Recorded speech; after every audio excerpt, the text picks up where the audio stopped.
Dear students, कैसे हैं आप सब लोग।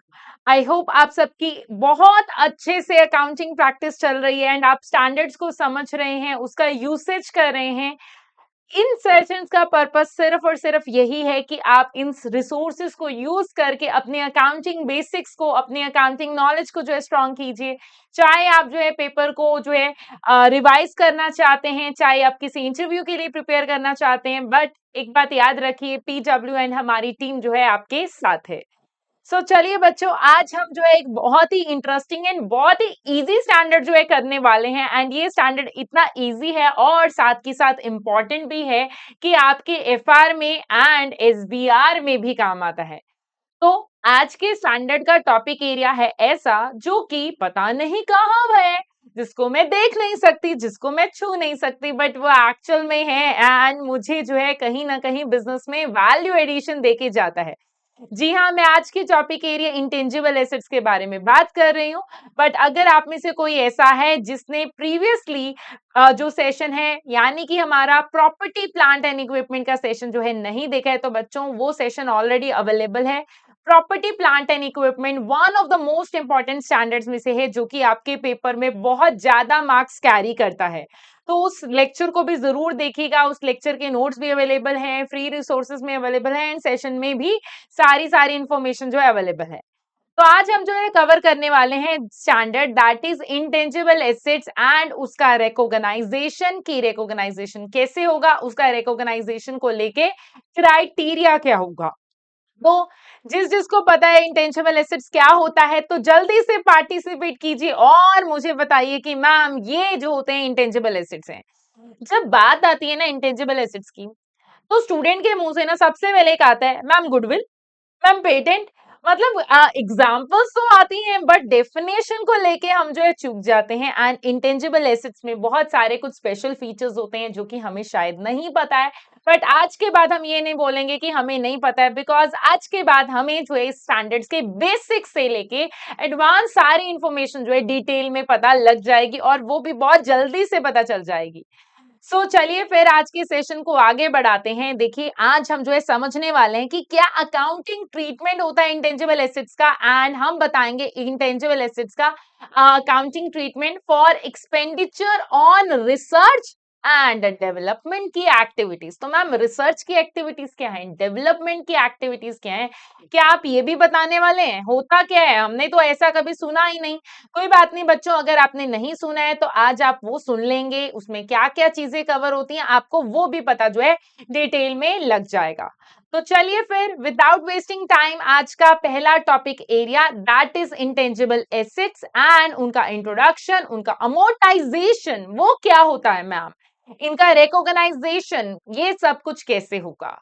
यस, चलिए समझते हैं फिर इंट्रोडक्शन टू इंटेंजिबल एसेट से। तो इंटेंजिबल एसेट में क्या आता है, ये तो हमें समझ में आ गया कि एसेट है, यानी कि मैम बैलेंस शीट में आने वाला है। इंटेंजिबल एसेट एक नॉन करंट एसेट है जो कि आइडेंटिफाई तो किया जा सकता है पर उसका कोई फिजिकल सब्सटेंस नहीं है। मैम मतलब यस, एक ऐसा नॉन करंट एसेट जिसकी कोई फिजिकल फॉर्म नहीं है बट फिर भी मुझे इकोनॉमिक बेनिफिट देता है, मेरे बिजनेस को इकोनॉमिक बेनिफिट देता है, क्योंकि अगर मुझे उसके एसेट की डेफिनेशन में कंसीडर करना है तो इकोनॉमिक बेनिफिट तो आना ही पड़ेगा। यानी कि यहां पर अगर मैं सिंप्लीफाइड फॉर्म में बोलूं तो इंटेंजिबल एसेट में मेरे को क्या करना है, एक तो ये होगा आइडेंटिफाइबल, ठीक है, प्लस उसके अलावा यहां पर क्या होना चाहिए, नो फिजिकल सब्सटेंस। एंड तीसरी बात यहां पर क्या होने वाला है, यहां पर आएगा फ्यूचर इकोनॉमिक बेनिफिट्स।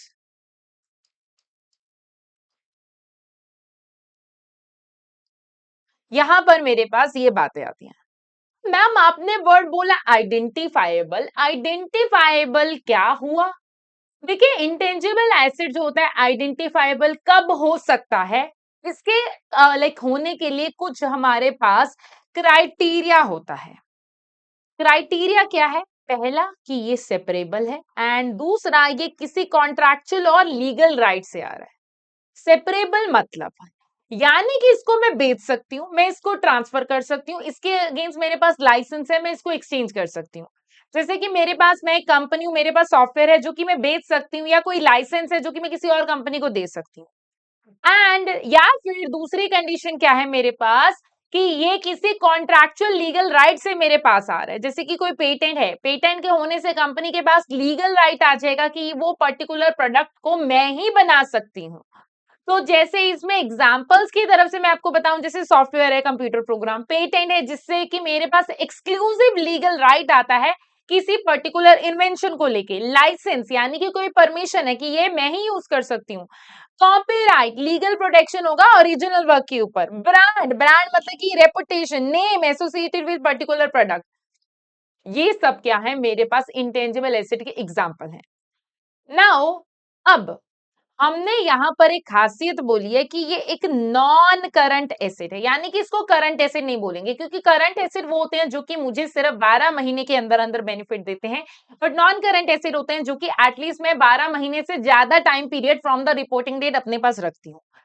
अब नॉन करंट एसेट मतलब कि ये एसेट है क्योंकि ये पास्ट इवेंट से आ रहा है, जिससे कि मुझे फ्यूचर के इकोनॉमिक बेनिफिट्स मिलने वाले हैं, एंड ये ओन्ड मोर देन 1 ईयर है। तो यहाँ पर नॉन करंट एसेट तो ये है ही है, बट उसके अलावा और भी चीजें हैं ना। अब एक ना बहुत इंपॉर्टेंट कंसेप्ट आपको यहाँ पर समझना है कि हम यहाँ पर बात करें एक ऐसा इंटेंजिबल एसेट जो कि परचेज हुआ है, उसी को ही मैं कैपिटलाइज करूंगी। कैपिटलाइज करूंगी मैम मतलब, यानी कि मैं उसको एसेट दिखाऊंगी।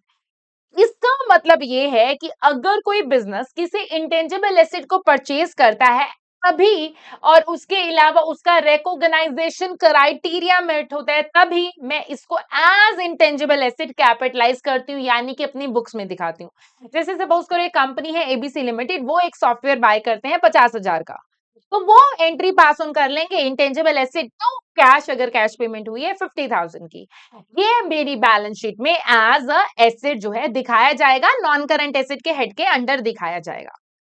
अब एक और खासियत जो है आपको समझना ही है कि अगर इंटरनली जनरेटेड एसेट है तो उसको मैं कैपिटलाइज नहीं कर सकती। मतलब ये कि आप जो है हर एक कुछ कैपिटलाइज नहीं कर सकते जो भी बिजनेस ने इंटरनली बनाया है, जैसे कि internally generated goodwill, internally generated brand, ठीक है, internally generated goodwill, internally generated brand, या फिर इंटरनली जनरेटेड कस्टमर लिस्ट, ये मैं इनको एज इंटरनली जनरेटेड अगर होगा तो मैं इनको एज इंटेंजिबल एसेट नहीं दिखाऊंगी। अब क्या मैम सब कुछ इंटरनली जनरेटेड होगा तो मैं उसको किसी भी एरिया को नहीं दिखा सकती? एक ऐसा एरिया है जो कि इंटरनली जनरेटेड होता है बट मैं उसको इंटेंजिबल एसेट दिखा सकती हूं, जैसे कि मेरे पास एग्जांपल के तौर पे है डेवलपमेंट कॉस्ट। डेवलपमेंट के खर्चे को आप इंटेंजिबल एसेट दिखा सकते हो, यानी कि उसको कैपिटलाइज कर सकते हो अगर कुछ एक IAS 38 के अकॉर्डिंगली रिकॉग्नाइजेशन क्राइटेरिया है, तो वो सेटिस्फाई हो गया तो मैं उसको इंटेंजिबल एसेट दिखा दूंगी। अब यानी कि आपको ये रूल नहीं रिमेंबर करना कि मैम इंटरनली जनरेटेड कुछ भी होगा तो उसको तो मुझे एक्सपेंस आउट करना है, नहीं, आपको ये बात याद रखनी है, रिसर्च का खर्चा एक्सपेंडिचर होता है, क्वालिफाइंग डेवलपमेंट का खर्चा कैपिटलाइज होता है। तो आपको ये बात ध्यान में रखनी है। अब इस बात में ना हमारे पास एक और खासियत आती है, अमोर्टाइजेशन का कंसेप्ट। मैम वो क्या है? amortization is just like a depreciation of intangible asset, ठीक है, it's just like a depreciation। अब डेप्रिसिएशन क्या होता है? देखिए इंटेंजिबल एसेट, जो मेरे टेंजिबल एसेट होते हैं जैसे कि मशीनरी, उसमें मैं डेप्रिसिएशन करती हूँ, यानी कि कॉस्ट को एलोकेट करती हूँ उसकी यूजफुल लाइफ में, IAS 16 में हमने पढ़ा था। इंटेंजिबल एसेट में हम वर्ड डेप्रिसिएशन नहीं यूज करते हैं, हम यहाँ पर वर्ड यूज करते हैं अमोर्टाइजेशन, यानी कि कॉस्ट को एलोकेट करना उसकी यूजफुल लाइफ में। तो यानी कि डेप्रिसिएशन लगेगा टेंजिबल एसेट के ऊपर, अमोर्टाइजेशन लगेगा इंटेंजिबल एसेट के ऊपर। जैसे कि कोई कंपनी है, उसने सॉफ्टवेयर बाय किया 60,000 का, उसकी यूजफुल लाइफ कितनी है? 3 साल की। आप मान के चलोगे कि कोई रेजिडुअल लाइफ नहीं है, तो यानी कि 60,000 डिवाइडेड बाय 3 यानी कि 20,000 का अमोर्टाइजेशन का खर्चा हम हर साल लगाएंगे, एंड इंटेंजिबल एसेट को पहले साल के बाद कैरिंग अमाउंट पे यानी कि 40,000 पे दिखाएंगे। तो यही हमारा उसका कंसेप्ट होता है। तो अमोर्टाइजेशन चार्ज क्या होता है कि आपने किस तरीके से उसको कंज्यूम किया है, किस तरीके से यूज किया है। अब एग्जाम्पल्स में है इंटेंजिबल एसेट जैसे कि computer software, patent, licence, copyright, trademark, brands. आप सारी एग्जाम्पल्स जो है अच्छे से देख सकते हैं। इन एग्जाम्पल्स को देखिए, समझिए कि कहां कहां पर आपके पास जो है इंटेंजिबल एसेट जो है आ सकता है। सो एग्जाम्पल्स देखिए जल्दी से। अगर ब्रांड्स है, ब्रांड क्या होता है? सिंबल होता है जिससे कि हम समझ सकते हैं ये गुच्ची है, ये प्राडा है। ट्रेडमार्क की कंपनीज के केस में होता है सिंबल जिससे कि किसी कंपनी या प्रोडक्ट को रिप्रेजेंट किया जाता है। कॉपीराइट जो होता है ओरिजिनेटर के लिए होता है, एंड ये मतलब कि ये कॉपीराइट है, मेरे वाला ये कोई और रिप्रोड्यूस इसको नहीं कर सकता है, तो वो कॉपीराइट उसके लिए यूज किया जाता है। ऐसे ही अगर मैं पेटेंट लाइसेंस बोलूं तो ये किसी प्रोसेस प्रोडक्ट के नेम पे होता है। इंटेलेक्चुअल प्रॉपर्टी जो होता है टेक्निकल नॉलेज से रिलेटेड होता है। गुडविल बिजनेस की वैल्यू और जो कि हम फाइनेंशियल स्टेटमेंट में भी दिखाते हैं, बट गुडविल ना हम सिर्फ और सिर्फ ये आगे भी आप करोगे वैसे कि परचेज ही दिखाते हैं अपनी बुक्स में। एंड डेवलपमेंट कॉस्ट इसको हम ना आगे डिटेल में करेंगे। डेवलपमेंट कॉस्ट जो होती है अगर क्राइटेरिया मीट हो जाए तो फिर उसको मैं कैपिटलाइज करती हूँ, तो ये आगे जाके हम डिटेल में करने वाले हैं। Now coming to the next point, amortisation. देखिए अमोर्टाइजेशन तो कुछ नहीं है, इंटेंजिबल एसेट की कॉस्ट को उसकी यूजफुल लाइफ के ईयर्स में सिस्टमैटिकली एक्सपेंस करना। ठीक है, यूजफुल लाइफ की ईयर्स में सिस्टमैटिकली एलोकेट करना, दैट इज मेरे लिए अमोर्टाइजेशन। अगर जैसे सपोज करो सॉफ्टवेयर की कॉस्ट है 50,000 पे, उसकी लाइफ है 5 साल, तो एनुअल अमोर्टाइजेशन क्या होगा? 50,000 डिवाइडेड बाय 5, यानी कि हर साल कितना लगेगा? 10 साल। तो that is what annual amortisation. ऐसे अगर मैं देखूं, ऐसे कैलकुलेट करते हैं। तो अब अमोर्टाइजेशन मैम स्टार्ट कब होगा? कमेंसमेंट कब होगी? अमोर्टाइजेशन तब से स्टार्ट होता है जब एसेट अवेलेबल फॉर यूज हो। ठीक है, अवेलेबल फॉर यूज से होता है, ना कि जब वो एक्चुअली यूज किया गया। एक्चुअल यूज का पता नहीं, ये तो हमारे टेंजिबल में भी होता था। तो कंपनी ने सपोज करो एक सॉफ्टवेयर 1 जनवरी को खरीद लिया, बट उसने इंस्टॉलेशन किया 20 जनवरी को, and it's available for use on 20 जनवरी। तो अब अमोर्टाइजेशन 20 जनवरी से ही स्टार्ट होगा। मैम ये तो ठीक है, स्टार्ट तो आपने बोल दिया कि जब वो अवेलेबल फॉर यूज है, बंद कब होगा? देखिए अमोर्टाइजेशन स्टॉप तभी होती है जब एसेट को डी रिकॉग्नाइज करते हैं, तभी हम करते हैं। जैसे सपोज करो अगर वो बिक गया तो। अब एक बात और आती है, ma'am how much it should be amortise, कितना अमोर्टाइज होना चाहिए, हमें ये नहीं पता। देखिए अमोर्टाइजेशन जनरली क्या होता है, कॉस्ट में से, ठीक है, कॉस्ट में से हमारी जो होती है रेजिडुअल वैल्यू माइनस करके आती है, एंड इसको हम उसकी यूजफुल लाइफ के ऊपर डिवाइड करते होते हैं। जैसे सपोज करो अगर कॉस्ट है, ठीक है, कॉस्ट मेरे पास सपोज करो कितनी है, 1 लाख ले लेते हैं। अब उसके बाद मेरे पास रेजिडुअल वैल्यू है, ठीक है, रेजिडुअल वैल्यू कितनी है? 10,000 की है। ठीक है, एंड देन यूजफुल लाइफ कितनी है? 5 इयर्स की है। तो मैं इसी बेस पे कर सकती हूँ, एनुअल अमोर्टाइजेशन मेरे पास 18,000 जो है आ जाएगा 90 के डिवाइडेड बाय 5। तो ये ऐसे करके आ सकता है। अब यहां पर ना मेरे पास एक कंसेप्ट चलता है कैरिंग अमाउंट का। ठीक है, कैरिंग अमाउंट का कंसेप्ट क्या है? कैरिंग अमाउंट क्या होती है बेसिकली कि कॉस्ट में से एक्यूमुलेटेड अमोर्टाइजेशन, ठीक है, एंड एक्यूमुलेटेड इम्पेयरमेंट जो वहां पर होता था या ये 16 में था, ये वही है। तो जैसे सपोज करो अगर कॉस्ट मेरी कितनी है? 1 लाख है, एक्यूमुलेटेड अमोर्टाइजेशन अब तक का कितना है? 30,000 है, तो कैरिंग अमाउंट कितना आएगी? 1 लाख में से 30,000 मैंने माइनस किया, 70,000।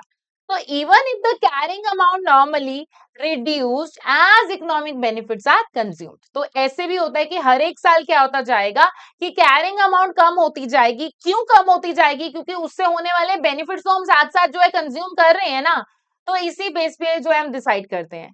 अब आप ना देखो उसके कंजम्पशन के बेस पे करते हो। अब कुछ फैक्टर्स ऐसे हैं जो कि ना आपको कंसीडर करके चलना है कि आप उस एसेट को कितना यूज कर रहे हो, उसका प्रोडक्ट का लाइफ साइकिल कितना है, क्या वो टेक्निकली ऑब्सोलीट हुआ है, क्या इंडस्ट्री स्टेबल है, मार्केट डिमांड कैसे है, एक्सपेक्टेड कंपटीशन कैसे है, क्या मेंटेनेंस चाहिए, क्या हमें कोई पीरियड ऑफ कंट्रोल हमारा कोई कंफर्म्ड है, लीगल लिमिट है, डिपेंडेंसी है उसकी यूजफुल लाइफ के ऊपर। तो ऐसे कुछ फैक्टर्स जो है हमें ना माइंड में रख के चलने हैं।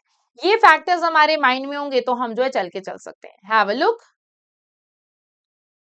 ठीक है, तो कैसे हम एस्टिमेट करेंगे यूजफुल लाइफ को? बिजनेस को देखना है कि यस कि how long it expect to receive the benefit from the asset. मुझे देखना है एक्सपेक्टेड यूजफुल लाइफ कितनी है, कि how much will the business use that asset. जैसे कि सॉफ्टवेयर जो है एक्सपेक्टेड टू यूज है कि यस कि लाइक मैं उसी मशीनरी के ऊपर जो है लाइक करने वाली हूँ, ठीक है, तो मेरे को पता है कि उसकी यूजफुल लाइफ ज्यादा है।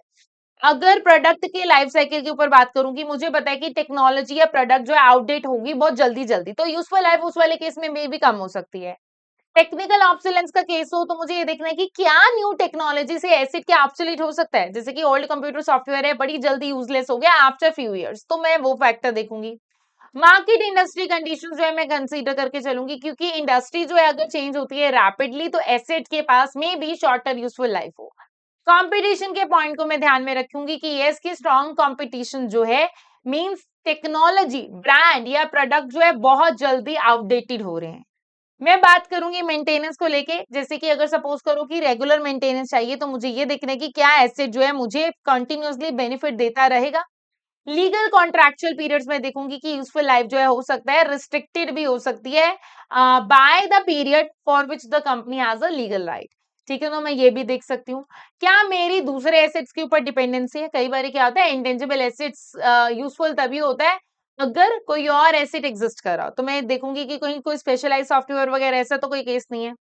मैं ऐसे वाले फैक्टर्स कंसीडर करूंगी। नाउ हियर कम्स अमोर्टाइजेशन का मेथड। वो जो मेथड है ना वो ऐसा होना चाहिए कि वो रिफ्लेक्ट करे कि कैसे इकोनॉमिक बेनिफिट्स कंज्यूम किए जा रहे हैं। पहला मेथड क्या है? स्ट्रेट लाइन बेसिस पे। स्ट्रेट लाइन बेसिस में कैसे करती होती हूँ कि यस की कंजम्पशन पैटर्न जो है मेरे पास रियलायबली तरीके से समझ में नहीं आया। जैसे सपोज करो कि सॉफ्टवेयर है, ठीक है, should reflect the consumption pattern, जैसे कि यूनिट के बेसिस पे हम कर रहे हैं, तो उस वाले केस में एसएलएम मेथड जो है कर सकती हूँ। कब? जब मेरे को पता नहीं है कि कितना कितना यूसेज हुआ है, आज कितना हुआ, कल कितना हुआ, तो मैं स्ट्रेट लाइन बेसिस पे करूंगी। मैं ऐसे कर सकती हूँ। अब ये कहां पर हो गया? जैसे कि सपोज करो कि मेरी कॉस्ट कितनी है, कॉस्ट मेरे पास सपोज करो 60K है, ठीक है, लाइफ मेरे पास कितनी है 3 इयर्स। अब उसके बाद अगर मैं आरबी इसमें आरबी में बोल रही हूँ 0 है, देन अब अगर एनुअल अमोर्टाइजेशन देखूंगी तो मेरे पास कितना आएगा? 60K डिवाइडेड बाय 3, तो हर साल मेरा 20,000 का अमोर्टाइजेशन इस केस में हो जाएगा। दूसरा मेथड क्या हो सकता है? ठीक है, अब दूसरे मेथड में जाने से पहले मैं पहले आपके पास ये आऊंगी कि यस कि जो भी अमोर्टाइजेशन का खर्चा होगा ना, ये जो है इसको मैं एक्सपेंस करूंगी, जैसे डेप्रिसिएशन को भी एक्सपेंस करती थी, unless included in the carrying amount of another asset. ये क्या है? इसके ऊपर भी आते हैं, ठीक है, इस लाइन के ऊपर आते हैं, पहले ये बात समझ लिए। अब दूसरा मेथड क्या है कि अगर मुझे पता है कि बेनिफिट्स ना according to the production basis में जा रहे हैं, जैसे कि यूनिट ऑफ प्रोडक्शन मेरे को पता है कि इस साल इतने, दूसरे साल इतने, तीसरे साल इतने, तो मेरे को पता है। जैसे सपोज करो पेटेंट का खर्चा है 1 लाख का, मुझे पता है 5 लाख यूनिट मेरे बन सकते हैं। इस साल की प्रोडक्शन मेरी कितनी है? 1 लाख की, ठीक है, वैसे 5 लाख बन सकते हैं, इस साल मैंने 1 लाख बनाया, तो मैं अमोर्टाइजेशन कैसे करूंगी? 1 लाख मेरी कॉस्ट है इनटू 1 लाख जो कि इस साल की प्रोडक्शन है, डिवाइडेड बाय 5 लाख जो कि मेरी टोटल प्रोडक्शन है, तो करके मेरा कितना आ जाएगा? 1 lakh into 1 lakh divided by 5 lakh, तो क्या आ जाएगा? 20,000। तो अमोर्टाइजेशन जो है एक्चुअल प्रोडक्शन को रिफ्लेक्ट कर रहा है। अब ये तो ठीक है मैम, फिर आपने चार्ज को लेके एक बात बोली थी, नॉर्मली अमोर्टाइजेशन जो होगा पी एंड एल में ही जाएगा, बट यहां पर एक एक्सेप्शन है। वो क्या है कि अगर अमोर्टाइजेशन किसी और एसेट की कॉस्ट में अगर इंक्लूड होता है तो वो किसी और एसेट की कैरिंग अमाउंट में जा रहा होगा। मैम ये बात थोड़ी सी एग्जांपल के साथ बताओ। देखिए सॉफ्टवेयर जो है डायरेक्टली यूज किया जाता है प्रोड्यूसिंग इन्वेंट्री के लिए, ठीक है, कोई भी सॉफ्टवेयर है उसके लिए यूज किया जाता है। अगर अमोर्टाइजेशन का खर्चा जो है प्रोडक्शन से रिलेट करता है तो may be it may become part of the inventory cost rather than being immediately charge to P and L. ठीक है, तो उस वाले केस में इन्वेंट्री कॉस्ट का ये पार्ट बनेगा रादर देन कि मैं उसको पी एंड एल में चार्ज करूं। अब ये बात तो हमारे पास आ गई, ठीक है, तो amortisation charge of the current and period future period कैसे एडजस्ट होंगे? पीरियड वाइज या मेथड वाइज, कि मतलब उसकी लाइफ कैसे है या फिर उसका मेथड कैसे, अगर by chance there is a significant change in the method तो उसी बेस पे हम जो है देख के चलेंगे। ये बात का हमें जो है ध्यान में रखना है। ओके मैम, ये ठीक है, मेथड हमें समझ में आ गया है। इसके ऊपर आप थोड़ा सा और जो है डिटेल में जाइए। बिल्कुल हम इसमें थोड़ा सा और डिटेल में जाएंगे। पहले हम बात करते हैं रेजिडुअल वैल्यू को लेके। मैम रेजिडुअल वैल्यू क्या होता है ये बताइए। देखिए रेजिडुअल वैल्यू क्या होता है, मतलब कि इंटेंजिबल एसेट के केस में मोस्ट ऑफ द केसेस में होता है ये जीरो, बट इसमें भी कुछ एक्सेप्शंस होती हैं। एक्सेप्शंस क्या होती हैं, ठीक है, मे बी कोई थर्ड पार्टी है, ठीक है, मे बी कोई थर्ड पार्टी है और वो इसको लेके जा रही है। थर्ड पार्टी कमिटमेंट है कि ये इसकी मैं एक एसेट को यूजफुल लाइफ के एंड में ले लूंगी, जैसे कि सॉफ्टवेयर का खर्चा 1 लाख का, थर्ड पार्टी ने एग्री किया कि यस इसको 20,000 में खरीद लिया जाए आफ्टर 5 years। तो रेजिडुअल वैल्यू क्या है, 20,000 है ना। and maybe there is some active market exists for that intangible asset at the end of its useful life। तो उस केस में क्या होगा, रेजिडुअल वैल्यू जो होगा हो सकता है होगी। तो it's relatively uncommon for intangible asset, but हमें फिर भी पता होना चाहिए। तो एक बात आपको अमोर्टाइजेशन निकालना कैसे ये पता होना चाहिए, एंड कैसे कैसे पास ऑन होके जाएगी उसकी वैल्यू ये आपको पता होनी चाहिए। नाउ मैम ये तो ठीक है, अब इसके ऊपर ना थोड़ा सा डबल एंट्रीज भी बता दीजिए कि इसकी डबल एंट्रीज क्या होंगी। ये ना इस टॉपिक में मेनली हम बात करने वाले हैं 3 बातें। क्या कि इंटेंजिबल एसेट को लाइक जैसे भी परचेजिंग होती है उसको कैसे रिकॉर्ड किया जाएगा, दूसरा अमोर्टाइजेशन को कैसे रिकॉर्ड किया जाएगा, तीसरा अमोर्टाइजेशन की अमाउंट कैसे कैलकुलेट की जाएगी। ये 3 बातें आपको पता होनी चाहिए। अब पहले तो बात हम कर रहे हैं कैपिटलाइजिंग इंटेंजिबल एसेट, मतलब कि मैं इसको काउंट फॉर कर रही हूं, यानी कि अपनी बैलेंस शीट में एज अ एसेट जो है दिखा रही हूं। ठीक है, अब पहला यानी कि परचेज के बारे में बात हो रही है। तब अगर कोई बिजनेस जो है क्वालिफाइंग इंटेंजिबल एसेट को परचेज करता है तो वो उसको कैपिटलाइज करता है एज एन एसेट। तो अब जैसे सपोज फॉर एग्जांपल की तरफ से कंपनी है, कंपनी ने पेटेंट खरीदा 20,000 का, डबल एंट्री क्या आएगी, एसेट है और कैश में खरीदा तो कैश तो क्रेडिट होगा ही होगा, और इंटेंजिबल एसेट है डेबिट एसेट ही होता है। तो debit intangible asset credit bank cash. Debit क्यों किया, क्योंकि इंटेंजिबल एसेट बढ़ा है। क्रेडिट क्यों किया बैंक, क्योंकि कैश कम हुआ है। तो यही मेरी एंट्री होगी, यही हमने एंट्री जो है कर दिया। नाउ अब दूसरा इसका जो स्टेप है that is regarding amortisation. Amortisation है क्या, एक्चुअल में तो डेप्रिसिएशन ही नहीं है। तो बेसिकली एक एक्सपेंस है जो कि for using that intangible asset arise हो रहा है। अब इसको मुझे करना क्या है, इसको करने के लिए मेरे पास डबल एंट्री क्या आएगी, amortisation is an expense. Expense को मैं डेबिट करती होती हूँ according to my golden rules of accounting. तो डेबिट किया अमोर्टाइजेशन एक्सपेंस, क्रेडिट किया एक्यूमुलेटेड अमोर्टाइजेशन। एक बात हम याद रखेंगे, जैसे एक्यूमुलेटेड डेप्रिसिएशन क्रेडिट होता था, ये भी डिट्टो सेम उसी का ही भाई बहन है। बस हम क्या कर रहे हैं, डेप्रिसिएशन को एक अलग पूल में रख रहे हैं, बाद में एक ही बार एसेट में से माइनस कर देंगे। तो ये वही तरीका है। ठीक है, तो जैसे सपोज फॉर एग्जांपल की तरफ से एक सॉफ्टवेयर है जिसकी कॉस्ट 10,000 थी, उसकी लाइफ 5 साल है, रेजिडुअल वैल्यू 0 है। तो एनुअल अमोर्टाइजेशन 10,000 डिवाइडेड बाय 5 2,000 आएगा। तो मेरी इस वाले केस में एंट्री क्या आएगी, amortisation expense to accumulated amortisation 2000 2000। अगर इस केस में अगर आप मुझसे पूछोगे मैम ईयर एंड में कैरिंग अमाउंट कितने आने वाली है, 1 लाख में से 2,000 माइनस किया 8,000 की मेरी कैरिंग अमाउंट आएगी। ठीक, ये हमें समझ के चलना है। नाउ अब आपको ना एक बात याद रखनी है कि आपको कंफ्यूज नहीं होना। मैं इससे पहले कहीं और आगे बढ़ूं कि आपका जो इंटेंजिबल एसेट की कॉस्ट को एक्यूमुलेटेड अमोर्टाइजेशन से कंफ्यूज नहीं होना है, क्योंकि पीछे उसमें भी था, यहां पर भी दोबारा से रिपीट कर रही हूँ। Cost means how much did we actually originally pay, और एक्यूमुलेटेड अमोर्टाइजेशन क्या होता है कि how much of that cost has been consume for. ठीक है, तो मतलब मैंने टोटल कितना पे किया दैट इज अ कॉस्ट, और एक्यूमुलेटेड अमोर्टाइजेशन मतलब उस खर्चे का कितना अभी तक यूज कर लिया, तो ये डिफरेंस है। और कैरिंग अमाउंट में कैसे निकालती थी, कॉस्ट में से एक्यूमुलेटेड डेप्रिसिएशन माइनस करके ही चलती हूँ। ठीक है, तो ये बात आपको पता होनी चाहिए इससे पहले मैं कहीं आगे बढ़ूं। एंड पीछे के कंसेप्ट में से मैं आपको कुछ बता दूं कि यस कि आपको एक बात याद रखनी है कि इंटरनली जनरेटेड चीजें जो है मैं रिकॉग्नाइज नहीं करती। एक्सेप्शनल मेरे को पता है, डेवलपमेंट कॉस्ट के ऊपर हमारी बात चल रही है, तो यस अगर कुछ परचेज जैसे कि परचेज पेटेंट है वो हो जाएगा, बट इंटरनली जनरेटेड ब्रांड है वो नहीं आएगा। ऐसी बातों का आपको ध्यान में रखना है। ठीक है। एंड एसेट को आफ्टर डेप्रिसिएशन यानी कि अमोर्टाइजेशन लगाने के बाद कैरिंग अमाउंट पे ही हम अपनी बुक्स में जो है दिखा के चलते हैं, ये भी आपको पता होना चाहिए। ठीक है मैम। मैम उसके बाद जो है आप एक और कंसेप्ट बताइए कि अभी आप बता रहे थे कि कोई रिसर्च है, कोई डेवलपमेंट है, तो उसके बारे में भी बताइए। जी हाँ, अब आते हैं इस चैप्टर के कोर के ऊपर, यानी कि इस चैप्टर की धड़कन के ऊपर, that is the research and development का खर्चा। मैंने स्टार्टिंग में आपको एक हिंट दिया था, वो हिंट ये दिया था, हिंट कह लो या क्रक्स कह लो, कि रिसर्च का खर्चा जो है हम क्या करते हैं, P&L में जाएगा हमेशा, हमेशा। एंड डेवलपमेंट का खर्चा कुछ क्राइटेरिया फुलफिल होगा तो मैं उसको कैपिटलाइज करूंगी। इतनी बात मैंने आपको थोड़ी सी देर पहले जो है आपको बताई थी, 15-20 मिनट पहले। अब इसी कोई और एक्सप्लेनेशन के ऊपर आते हैं, इसी के ऊपर डिटेल डिस्कशन पे आते हैं कि ये क्या बोला था मैंने। बहुत इंपॉर्टेंट एरिया, और इस चैप्टर में यही सबसे ज्यादा टेस्ट होता है। रिसर्च होता क्या है? It's just like finding knowledge.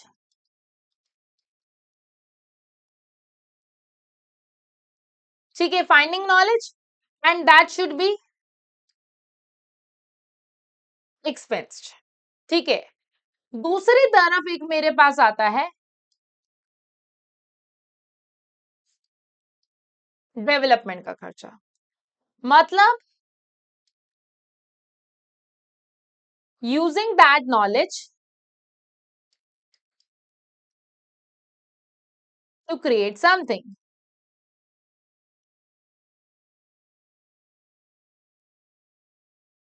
ठीक है, तो इसको मैं क्या कर सकती हूँ, कैपिटलाइज कर सकती हूँ। ठीक है, कैन भी लिख देती हूँ। अब इसको हम समझते हैं डिटेल में। रिसर्च एंड डेवलपमेंट का ट्रीटमेंट ना कुछ लोगों को डिफिकल्ट लगता है नहीं, बट लगता है। ठीक है, तो जैसे कि आप कहोगे मैं लाइक, मतलब मैं स्ट्रिक्ट हूं नहीं, बट लगती हूँ, मैं यही बोल सकती हूँ। तो आप देखिए, बात करते हैं रिसर्च एंड डेवलपमेंट का ट्रीटमेंट जो है डिफिकल्ट। देखिए, कंपनी ना जब कभी कुछ डेवलप करती है इंटरनली, उसके लिए ना डिफिकल्ट हो सकता है कि ये प्रूफ करना कि ये इंटेंजिबल एसेट एक्चुअल में एग्जिस्ट करता है। जैसे कि सपोज करो कि कंपनी है, वो 10 मिलियन स्पेंड कर रही है to develop a new type of product. Beginning में तो हमें ये भी नहीं पता कि एक्चुअल में क्या वो प्रोडक्ट वर्क भी करेगा, क्या कस्टमर वो खरीदेंगे, क्या उससे फ्यूचर में हमें प्रॉफिट होगा, क्या उसकी कॉस्ट को मैं मेजर कर सकती हूँ रिलायबली तरीके से, क्या एक्चुअली वो एक आइडेंटिफाइबल एसेट भी है। तो इसीलिए ना IAS 38 में ना कुछ स्ट्रिक्ट रूल है for internally generated intangible asset. जैसे कि हमने अभी पढ़ा था इंटरनली जनरेटेड ब्रांड, उनको हम कैपिटलाइज नहीं करते। एंड कुछ ऐसी चीजें हैं जो कि हम रिकॉग्नाइज नहीं करते हैं इंटेंजिबल एसेट में, जब भी वो इंटरनली जनरेटेड हो, जैसे कि brand, publishing tiles, customer list, similar items. ठीक है, तो जैसे सपोज करो कोई भी कंपनी है, उसने 5 मिलियन स्पेंड किया सपोज करो अपने खुद के ब्रांड को बिल्ड करने में, जैसे कि advertisement, marketing, promotion, social media. तो मैं उसको एज अ ब्रांड नहीं दिखा सकती। ठीक है, नहीं दिखा सकती, क्योंकि मेरे लिए ये बहुत डिफिकल्ट है इसको सेपरेट करना, cost of creating that brand and cost of running and developing that business. तो ये मेरे लिए डिफिकल्ट था। अब हमारे पास एक एक्सेप्शनल सिचुएशन आ जाती है यहीं पर रिसर्च एंड डेवलपमेंट में। रिसर्च एंड डेवलपमेंट में कुछ स्पेशल ट्रीटमेंट हमारे पास आता है, बट याद रखना कि वो एग्जैक्टली सेम वे में नहीं आते हैं। रिसर्च एंड डेवलपमेंट दोनों का ट्रीटमेंट अलग अलग होता है। Research means I am looking for some new knowledge, means कि ओरिजिनल प्लान इन्वेस्टिगेशन चल रही है टू ऑब्टेन समथिंग न्यू। ठीक है, कोई न्यू साइंटिफिक टेक्निकल नॉलेज के लिए, जैसे कि मेडिसिन है, मेडिसिन की कंपनी है, फार्मा कंपनी है, एंड वो जो है लाइक चाहते हैं मेडिसिन फॉर हेडेक। वो देख रहे हैं कि ये इसकी डिफरेंट डिफरेंट हर्ब्स आएंगी, उनको देख रहे हैं। तो अब मुझे नहीं पता ना कि कौन सा हर्ब जो है मेरे सिर दर्द को ठीक करेगा, नहीं पता, आपका अच्छा रिजल्ट ही करेगा, वैसे तो मैं आपको बता दूं। अब इस स्टेज को मैं बोलती हूँ रिसर्च की स्टेज। ठीक है, तो अब कंपनी जो है कुछ नई नॉलेज को डिस्कवर कर रही है। ठीक है, इस स्टेज पे कंपनी कुछ कर रही है, तो रिसर्च का खर्चा इसीलिए ना P&L में आएगा। ठीक है, क्योंकि मुझे नहीं पता ना, मैं नहीं कर सकती हूँ कि वो उसको कितना कितना होगा। तो इसीलिए मेरे को एक बात याद रखनी है कि रिसर्च एंड डेवलपमेंट के केस में मेरे पास एक्सेप्शन तो होती है, बट रिसर्च का खर्चा जो होगा P&L में जाएगा, एज एक्सपेंस होगा। और डेवलपमेंट के केस में कंडीशंस, ठीक है, कंडीशंस होंगी। ठीक है, कंडीशन मेट होंगी तो कैपिटलाइज होगा। तो रिसर्च को तो मैंने कर दिया एक्सपेंस, ठीक है, रिसर्च को कर दिया एक्सपेंस, बट डेवलपमेंट के ऊपर भी आ जाती हूँ मैं। मैम डेवलपमेंट क्या है? डेवलपमेंट मींस कि मैं उस नॉलेज को यूज कर रही हूँ जो कि मैंने रिसर्च में लिया था, एंड उसको यूज करके मैं कुछ यूजेबल प्रोडक्ट लेके आ रही हूँ, कुछ प्रोसेस लेके आ रही हूँ। So once a company discover that particular herb may cure headache, है ना, मुझे पता है कि अच्छा इससे आपका हेडेक ठीक हो जाएगा, तो यस वो उस नॉलेज को यूज करेगी किसी न्यू मशीन को डेवलप करने में, कोई डिजाइन करने में, कोई प्रोटोटाइप बनाने में, कोई प्रोडक्ट की टेस्टिंग में, and to prepare it for commercial production ताकि वो बिक सके। तो that is the stage of development. तो रिसर्च और डेवलपमेंट की स्टेज में डिफरेंस समझो। Research means I am finding new knowledge, ठीक है, मैं उसमें सोच रही हूँ कि अच्छा इससे क्या कुछ नया बन सकता है, कुछ होगा, आज कुछ तूफानी करें। अब ये बहुत ही अर्ली स्टेजेस है, यहाँ पर सिर्फ इन्वेस्टिगेशन चल रही है, तो इसीलिए इसको मैं एक्सपेंस आउट करूंगी। It's all about reading and finding. But development का स्टेज क्या है कि मैं किसी एग्जिस्टिंग नॉलेज को अप्लाई करूं, डेवलप करूं, कुछ बना रही हूँ, एंड यस मैं उसमें ये देख रही हूँ कि अच्छा उस डिस्कवरी में से क्या कुछ मैं बना सकती हूँ। ये बात की स्टेज आ गई, एप्लीकेशन की स्टेज आ गई। तो इसीलिए अगर कुछ क्राइटेरिया, अभी भी यहाँ पर मैं यही बात बोलूंगी कि अगर क्राइटेरिया मीट होगा तो फिर मैं इसको क्या करूंगी, कैपिटलाइज करूंगी। Development means to do and to create something. तो रिसर्च का एक्सपेंडिचर क्या है? मींस कि लाइक जैसे कि कुछ नया नॉलेज लेके आ रही हूँ, कुछ एप्लीकेशन कर रही हूँ, कुछ अल्टरनेटिव देख रही हूँ, कोई पॉसिबल अल्टरनेटिव लेके आ रही हूँ, तो ये क्या है, मेरे पास रिसर्च का खर्चा है। To main knowledge gain before the business can use it commercial production. ठीक है, जैसे कि कंपनी जो है मेडिसिन बनाती है, वो देख रही है कि अच्छा हेडेक वाली, तो मैंने हेडेक वाली एग्जांपल यही देख रही हूँ, आप इसको जल्दी से रीड कीजिए, आपको आइडिया लग जाएगा that what actually I was trying to say. बहुत बहुत इजी है, टफ नहीं है ये। This is for the tough people like you, बिल्कुल भी टफ नहीं है। तो अब रिसर्च की एग्जांपल्स जिस जिसको समझ में आ रही है एग्जांपल दीजिए। जैसे कि मैं कुछ नई नॉलेज लेके आना चाह रही हूँ, मैं कुछ रिसर्च की फाइंडिंग्स को लाइक लाइक अप्लाई करने की बात कर रही हूँ, कोई प्रोडक्ट की इवैल्यूएशन कर रही हूँ, कोई डिजाइनिंग कर रही हूँ, तो ये क्या है, मेरी रिसर्च की है एग्जांपल्स। तो मैम फिर डेवलपमेंट की एग्जांपल्स क्या हो सकती हैं? तो रिसर्च की एग्जांपल तो आप देख ही सकते हैं क्या क्या है, एंड इसके बाद फिर हम डेवलपमेंट की एग्जांपल्स को भी डिस्कस में करेंगे। जल्दी से देख लीजिए। सो डेवलपमेंट की एग्जांपल्स के ऊपर अगर हम जाएं तो designing, construction, testing, pre prototype. अब देखिए यहाँ पर डिजाइनिंग कर रहे हैं, नई टेक्नोलॉजी की तरफ जा रहे हैं, कुछ पायलट प्रोडक्ट, मतलब यहाँ पर मैं बनाने के ऊपर बात कर रही हूँ। तो जब कभी भी कुछ बनाने की बात होगी, डिजाइनिंग की बात होगी, कि जैसे कि प्रोटोटाइप डेवलपमेंट। प्रोटोटाइप डेवलपमेंट क्या है? मतलब डेवलपमेंट स्टेज हो गया एक एडवांस स्टेज। जैसे कि इसमें क्या कर रही हूँ, किसी कंस्ट्रक्शन के लिए जा रही हूँ, प्री प्रोडक्शन प्रोटोटाइप में जा रही हूँ कि बिल्डिंग का जो फर्स्ट मॉडल है, जैसे कि सपोज करो कोई इलेक्ट्रॉनिक कार है, तो उसको बनाने का फर्स्ट मॉडल बन के आया।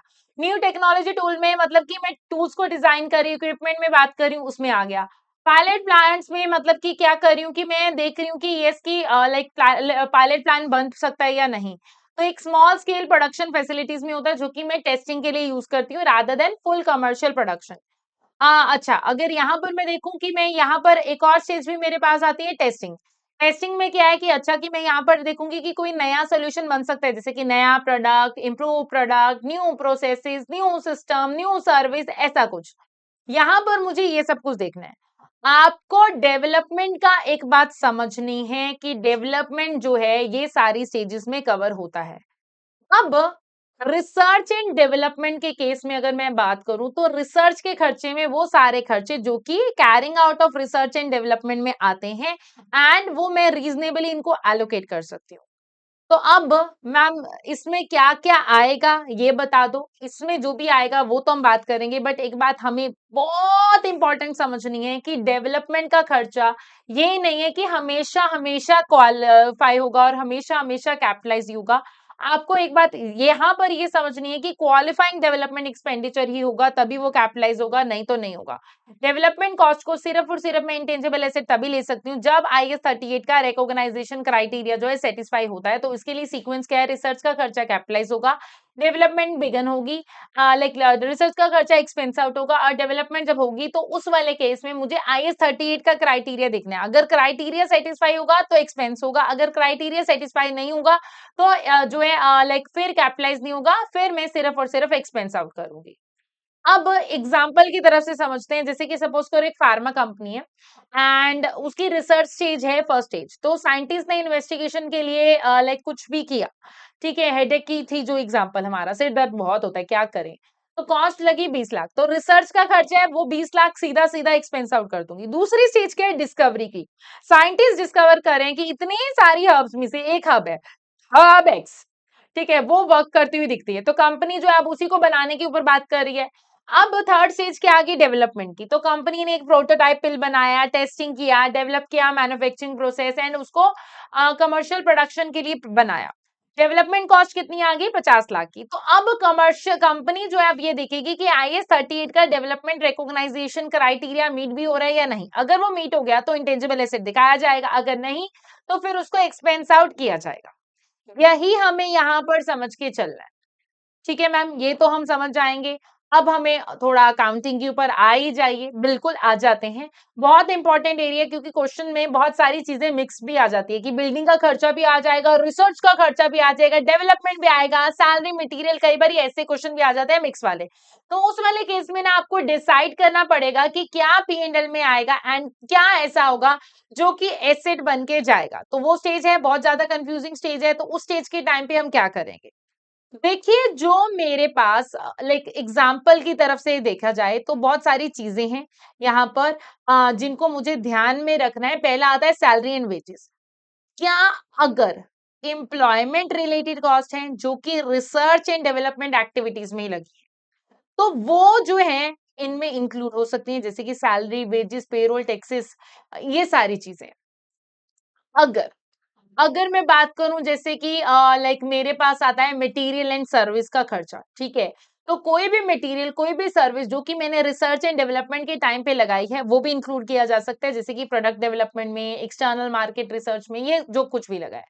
ओवरहेड का खर्चा, बट मैं यहाँ पर बात कर रही हूँ एक्सक्लूडिंग जर्नल ओवरहेड, वो जो भी रिसर्च और डेवलपमेंट से रिलेटेड है उसको मैं इंक्लूड कर सकती हूँ, जैसे कि एनर्जी हो गया, सिक्योरिटी कॉस्ट हो गया, ये सब कुछ उसमें इंक्लूड कर सकती हूँ।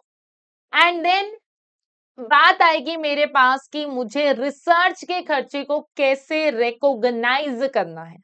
अभी भी पीछे भी बात की थी, बट इजी रूल समझना है। इजी रूल क्या है कि कॉस्ट अगर डायरेक्टली कनेक्टेड है रिसर्च एंड डेवलपमेंट से, वो पोटेंशियली इंक्लूड हो सकती है रिसर्च एंड डेवलपमेंट के एक्सपेंडिचर में।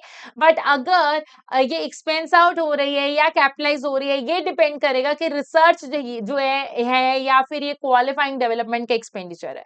अगर ये रिसर्च है, रिसर्च तो हमेशा ही एक्सपेंस आउट होगी। क्यों होगी? बिकॉज इस स्टेज में हमें एग्जैक्टली नहीं पता है कि क्या वो एक्टिविटी कल को फ्यूचर में इकोनॉमिक बेनिफिट देके आएगी। तो जब मुझे यही नहीं पता, फ्यूचर फायदा नहीं आ रहा, तो मैं एसेट नहीं दिखा सकती हूँ।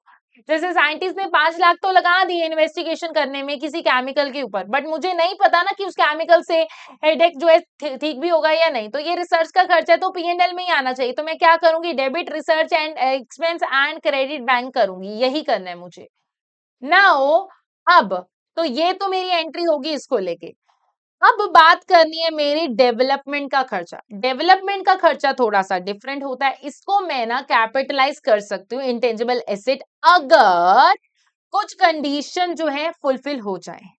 ठीक है, वो कंडीशन जो है फुलफिल हो जाए। उन कंडीशंस में मेरे पास क्या है, पहला आता है टेक्निकल फिजिबिलिटी। ठीक है, टेक्निकल फिजिबिलिटी मतलब कि क्या कंपनी जो है टेक्निकली कंप्लीट कर सकती है उस एसेट को, क्या मैं एक्चुअली उस एसेट को वर्क करा सकती हूँ, मुझे ये देखना है। फिर उसके बाद बारी आती है हमारे पास इंटेंशन की, कि क्या उस डेवलपमेंट एक्सपेंडिचर को कंप्लीट करने का मेरे पास इंटेंशन है, मतलब जेन्युइन मेरा प्लान है कि इसको फिनिश कर दिया जाएगा, मैं ये देखूंगी।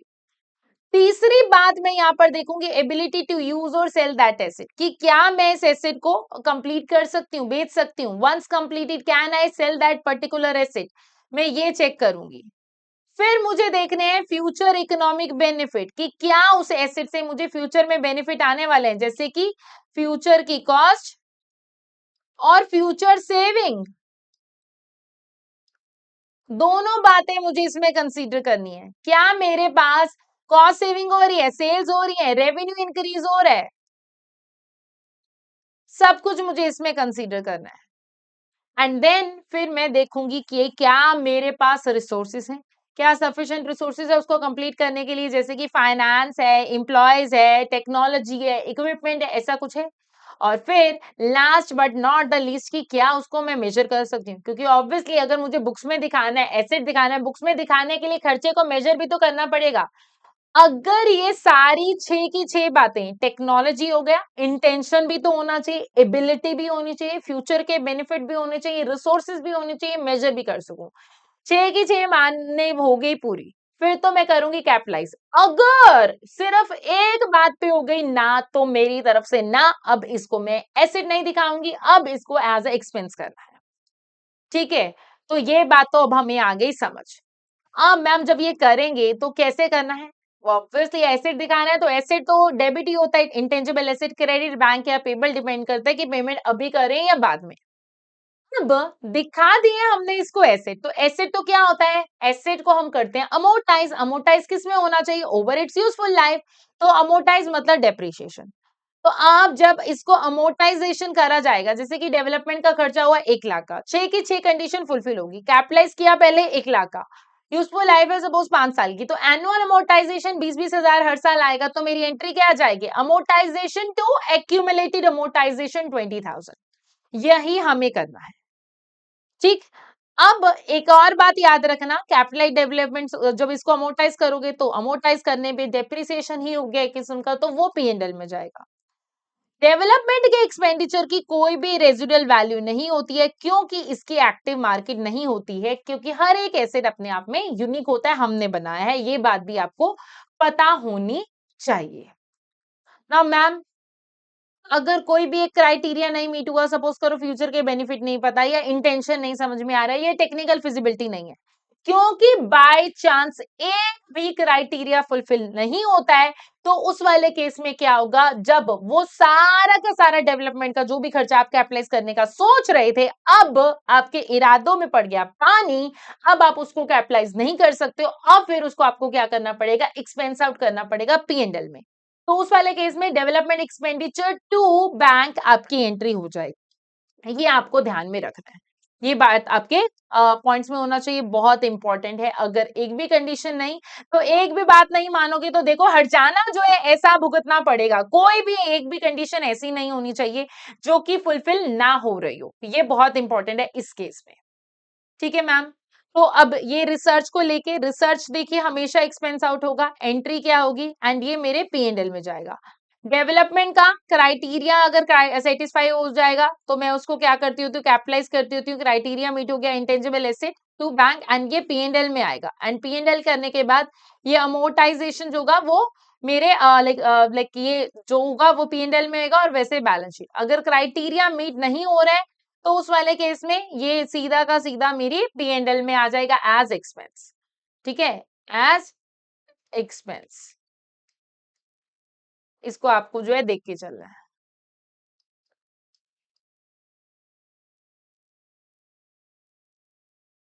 यहाँ पर हम जो है एसिड दिखा रहे हैं, ये डिफरेंस है दोनों में। तो ये डायग्राम ध्यान से देखिए, बहुत इजी है, टफ नहीं है, इस कंसेप्ट में कुछ भी ऐसा नहीं है जो कि आपको लगे कि ये तो टफ है, ये क्या हो गया, सच में ऐसा कुछ भी नहीं है। इट्स जस्ट अबाउट कि आपको जो है लाइक बेसिक सी अंडरस्टैंडिंग हो, क्वेश्चंस भी इसके बहुत ज्यादा सिंपल आते हैं।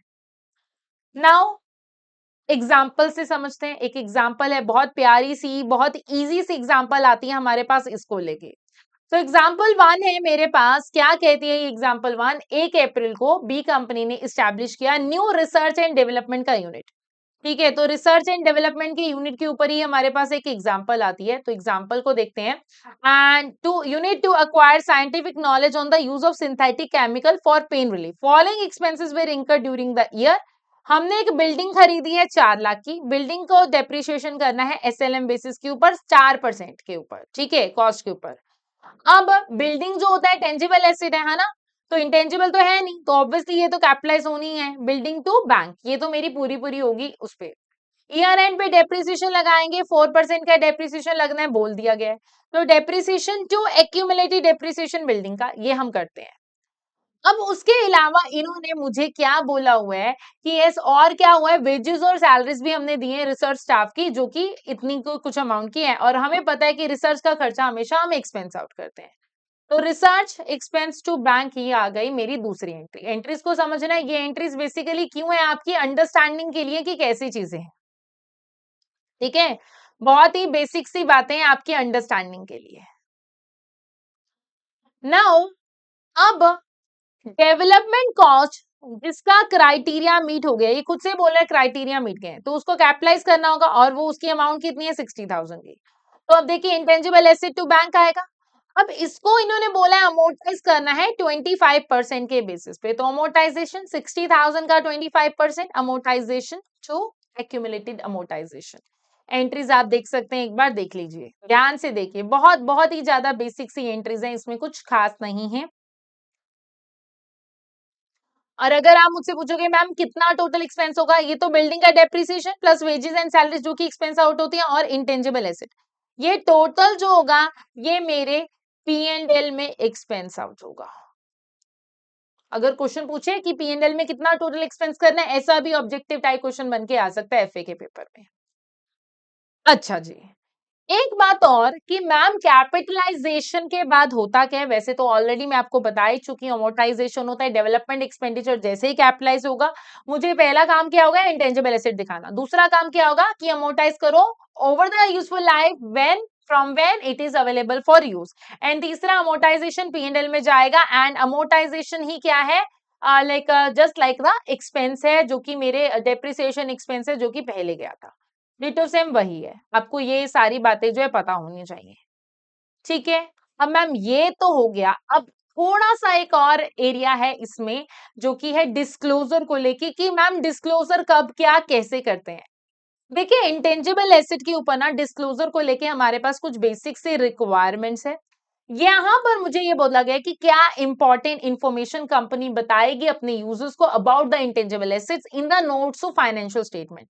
देखिए जो भी इंफॉर्मेशन होती है नोट्स में ही जाती है, हमें पता है। IAS 38 की कुछ रिक्वायरमेंट्स है, वो क्या कहता है कि for each class of intangible asset company को प्रोवाइड करना है इंफॉर्मेशन अबाउट कि कितना टाइम पीरियड मुझे ऐसा लगता है कि मैं उस एसेट को यूज करूंगी, कैसे उसको अमोर्टाइज किया जाएगा, कैसे उसकी एसेट की ओरिजिनल कॉस्ट आएगी, कैसे एक्यूमुलेटेड डेप्रिसिएशन मतलब अमोर्टाइजेशन आया, कितनी कैरिंग अमाउंट आई, कितना रिसर्च एंड डेवलपमेंट का हमने एक्सपेंस आउट किया, ऐसी सी कुछ बेसिक सी इंफॉर्मेशन जो है हम लेके आते हैं। तो डिस्क्लोजर कैसे करेंगे, हर एक क्लास ऑफ एसेट के लिए useful life, amortisation method, gross carrying amount, कितना एक्यूमुलेटेड अमोर्टाइजेशन हुआ, एंड इन सबका टोटल एज एन एक्सपेंस हम कितना दिखा रहे हैं। So have a look.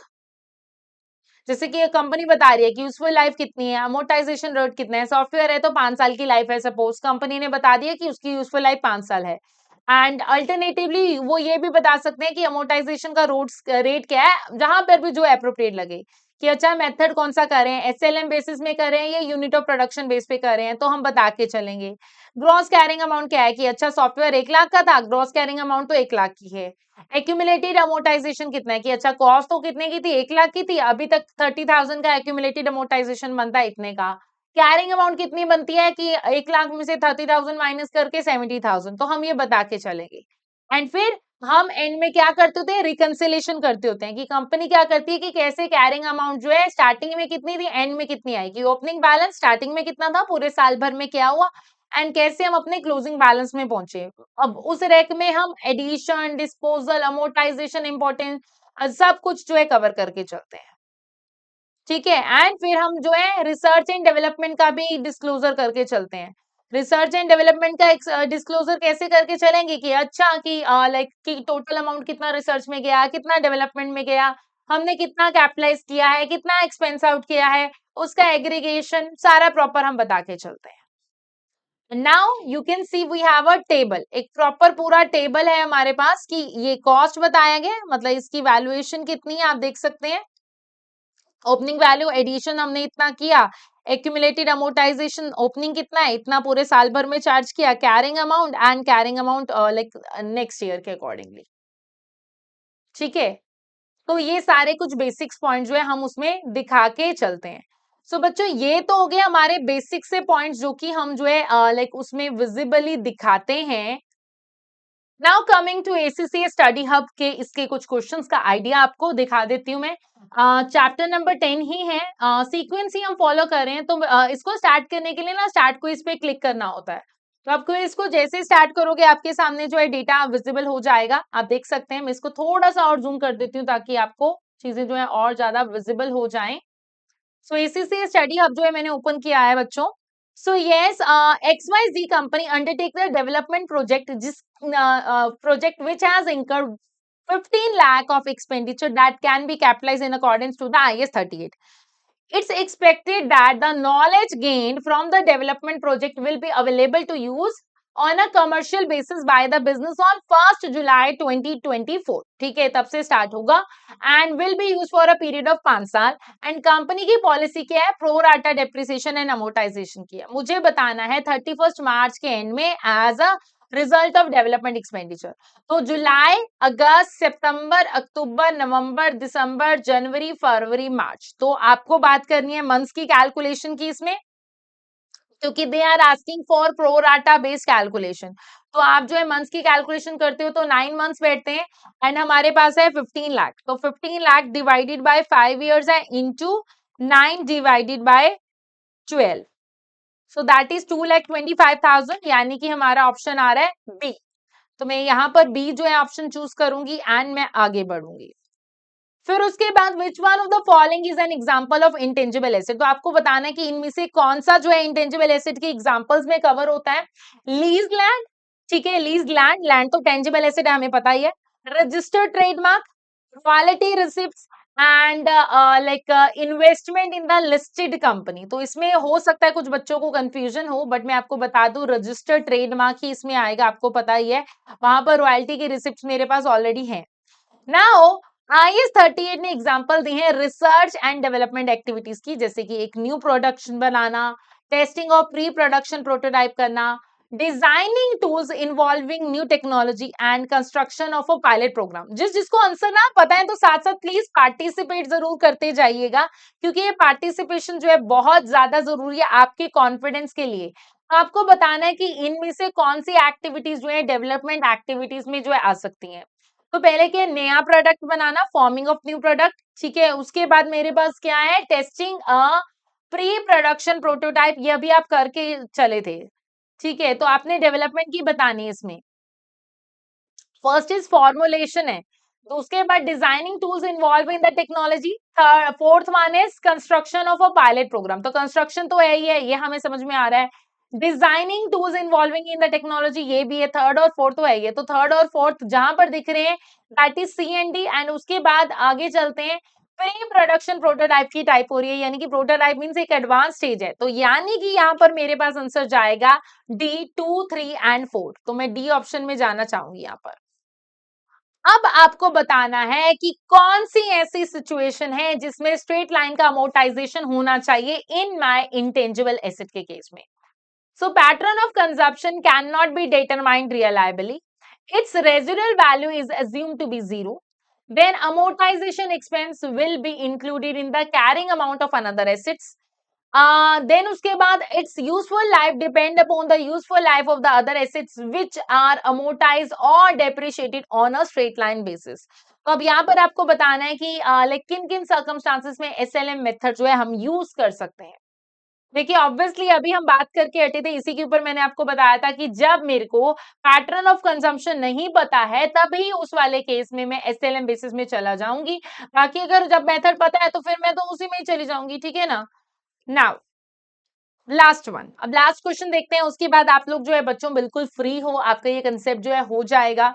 So yes, company has incurred the following cost in operating a pilot for the manufacture of new product, ठीक है। तो कंपनी ने कुछ खर्चे किए हैं लाइक पायलट को चलाने के लिए। Amortisation of licence granted to manufacture of product, expenditure on material consumed in operating the plant, cost incurred in training staff to operate the equipment of plant, then उसके बाद depreciation of equipment in the pilot programme. तो ये आपको 4 बताए हैं, आपको बताना है कि इनमें से कौन से एग्जांपल्स हैं जो कि डेवलपमेंट के हैं। याद रखना डेवलपमेंट के लाइक एग्जांपल्स में हमेशा हमारे पास एडवांस्ड स्टेज आती है। कौन सी स्टेज आती है? एडवांस स्टेज आती है।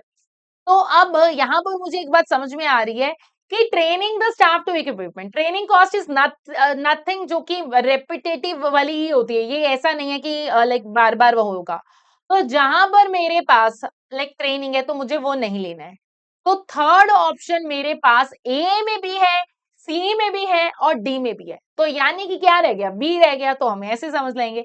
तो इट्स वेरी इजी कि आप पहले क्या कीजिए, लाइक अपना जो है वो वाला पॉइंट पिक कीजिए जिसमें जो है दिक्कत है and see like how it works. This is the magic, मतलब आपको समझने की कैसे कैसे कहां पर पॉइंट्स आते हैं and then you can proceed ahead.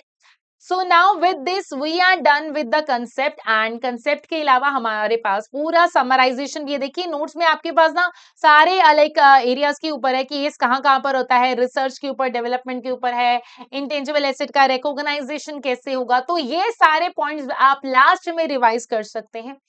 So now with this we are done with the chapter, and आपको बस ये इतना एक बात अगर शॉर्ट फॉर्म में मैं आपको बताऊं कि लाइक अगर सिंपल सी बात है, इसकी रिकॉग्नाइजेशन जो होती है हम सिर्फ और सिर्फ परचेज्ड वाले की करते हैं, एक्सेप्ट डेवलपमेंट का। ठीक है, एंड डेवलपमेंट जो होगा अगर क्राइटेरिया,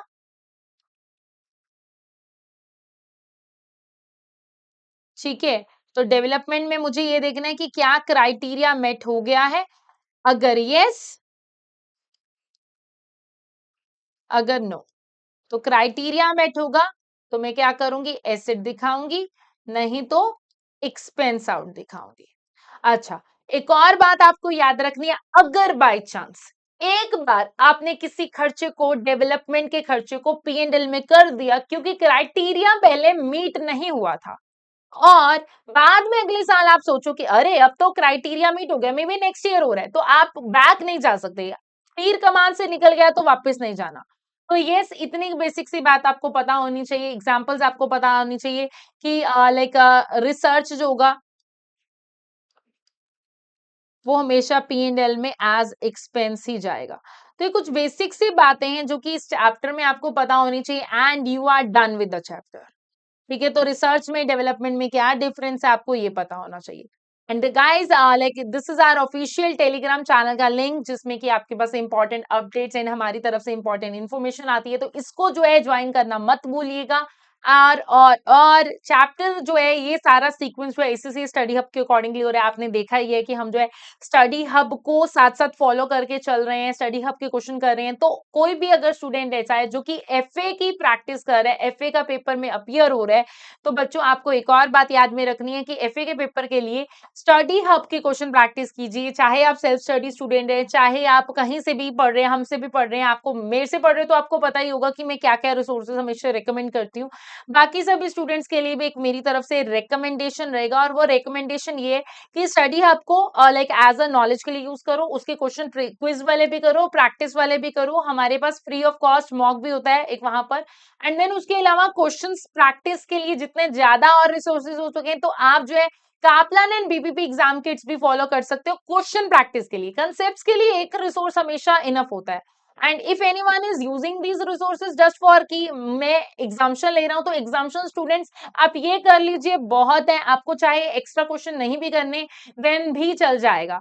तो ये आपको फॉलो करके चलना है। एंड बच्चों इसी के साथ आज का सेशन हम करते हैं ओवर, एंड ऐसे ही बहुत सारे इंफॉर्मेटिव सेशंस के लिए हम आते रहेंगे आपके नॉलेज को बढ़ाने के लिए। नेक्स्ट वीडियो जो है बहुत जल्दी आएगी, और इस सेशन को कंप्लीट कीजिए, रिवाइज कीजिए, अपना अकाउंटिंग कंसेप्ट जो है स्ट्रॉन्ग कीजिए। So thank you so much. हम मिलेंगे हमारे नेक्स्ट सेशन में।